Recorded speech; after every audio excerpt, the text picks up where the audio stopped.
আমি দেখাচ্ছি। আচ্ছা একটা কথা, এটা কিন্তু ব্লেন্ডার না, অনেকে চপারের সাথে ব্লেন্ডারকে মিক্স করে ফেলে। আমি রিভিউ সেকশনে গিয়ে দেখতেছিলাম যে অনেকে নেগেটিভ রিভিউ দিচ্ছে যে এটা তো ব্লেন্ড হচ্ছে না। এটা তো ব্লেন্ডার না, এটা তো কোনো কিছু ব্লেন্ড করবে, এটা জাস্ট চপ করবে, মানে ছোট ছোট টুকরা করবে। ব্লেন্ড তো একদম পিষে দেওয়া, মিশে ফেলবে, বাট এটা কিন্তু চপার আর ব্লেন্ডার এক না। এই কনসেপ্ট ক্লিয়ার করে আসলে অর্ডার দেওয়া বা কেনা উচিত, নইলে অনেকে আসলে স্যাটিসফাই হয় না আসলে। আচ্ছা এটার প্যাকিং, আমি এটার এই কালারটাই অর্ডার দিয়েছিলাম। এটা হচ্ছে অ্যাশের সাথে রেড হচ্ছে আপনার মিক্স, আর নিচে তো এরকম, আমি নিচে দেখাই। এটা হচ্ছে আপনার মেড ইন ইন্ডিয়া দেওয়া, 500 ml সাইজ, আনব্রেকেবল, মানে এটা কোয়ালিটি আর কি ভালো, এটা বুঝিয়েছে। আর আমারটা কিন্তু একটা, এটা আরেকটা আছে এটার থেকে আরও ছোট, বাট এটাকে আমারটা কিন্তু এত বেশি ছোট না। আমারটা আমি সাইজটা বলে দিলাম, 500 ml এটার সাইজ।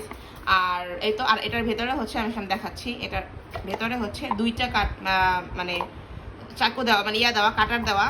একটা হচ্ছে এটা হচ্ছে মেইনলি আপনার ডিম ফাটা